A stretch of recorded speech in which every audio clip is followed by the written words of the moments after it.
আসসালামু আলাইকুম গাইস, আমি মারুফ ইসলাম কেয়ারা ফুটপাথ থেকে বলছি। আজকে মনটা যাচ্ছে যে একটা টিপস শেয়ার করি আপনাদের কাছে। একটা কাস্টমার যদি আমার দোকান থেকে 50% নেওয়ার মনোভাব নিয়ে যদি আমার দোকান থেকে চলে যায়, তখন আমি কি করি?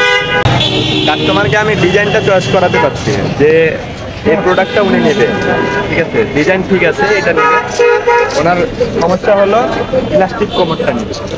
উনি চাচ্ছে যে ইলাস্টিক কোমরটা নেবে। আমি বলতেছি যে আমার কাছে ইলাস্টিক কোমরটা নেই, বাটন কোমরটা আছে। এখন যদি আপনার ইচ্ছে হয় তাহলে বাটনটা নিতে পারেন, তবে আমি জানি যে মার্কেটের মধ্যে ইলাস্টিক কোমরটা আর কারো কাছে নেই, পাবে না।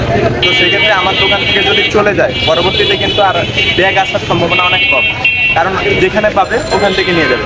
যদি আমি কাস্টমারটাকে এই কথা বলে দিই যে আপনি যদি ইলাস্টিক কোমর না পান, বোতাম কোমর যদি নেন, তাহলে আমার থেকে এসে নিয়ে যায়, তাহলে নেওয়ার আগে আরেকবার ভাববে যে না ভাইটা বলে দিয়েছিল, তাহলে এসে আমি নিয়ে যাই ওটা থেকে, তাহলে কিন্তু ব্যাগ আছে কাস্টমারটা।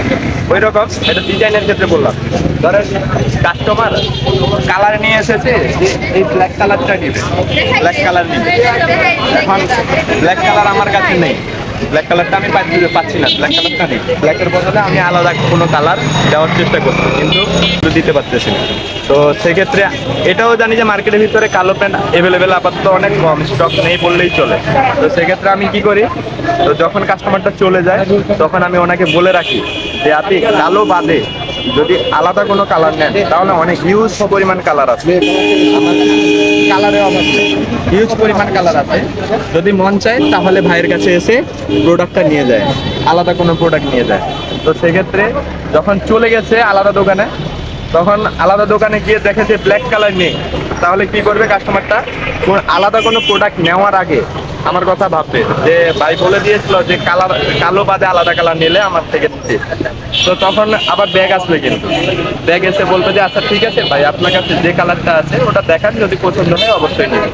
তো এইরকম প্রোডাক্ট কখনো যদি কোনো কাস্টমার আপনার দোকান থেকে 50% মনোভাব নিয়ে চলে যায়, যে নেওয়ার মনোভাব নিয়ে চলে যায়, ওটাকে ব্যাক করানোর দায়িত্ব কিন্তু আপনার সেলসম্যানের উপর ডিপেন্ড করে কীভাবে। এই যে কাস্টমারগুলো চলে যায় ওগুলো কিন্তু এই কথাটা না বললে কিন্তু আসে না। তো এটা বলেছে কিন্তু পরবর্তীতে ব্যাক চলে আসে কাস্টমার। এরকম ভাবে অনেক কাস্টমার আছে যারা চলে যায়, ব্যাগ আসে না। তো সেক্ষেত্রে কি করে, যারা মহাজন আছে পরবর্তীতে এসে জিজ্ঞাসা করে যে তোমার সেল হচ্ছে না কেন, বা তোমার কাছে তো প্রোডাক্ট আছে, সেল করতে পারছো না কেন। সেক্ষেত্রে অনেক প্রবলেম ফেস করতে হয় সেলসম্যানদের। তো ওদের উদ্দেশ্যে, যারা জুনিয়র সেলসম্যান, ওদের উদ্দেশ্যে আমি ভিডিওটা করলাম। তো এই সব টিপসগুলো অনেক বছর করতে করতে এটা অটোমেটিক হয়ে যায়। তারপরে আমি বলে দিলাম এরকম টিপসগুলো যদি ফলো করেন তাহলে অনেক সোজা হবে সেল করার জন্য প্রোডাক্টগুলো।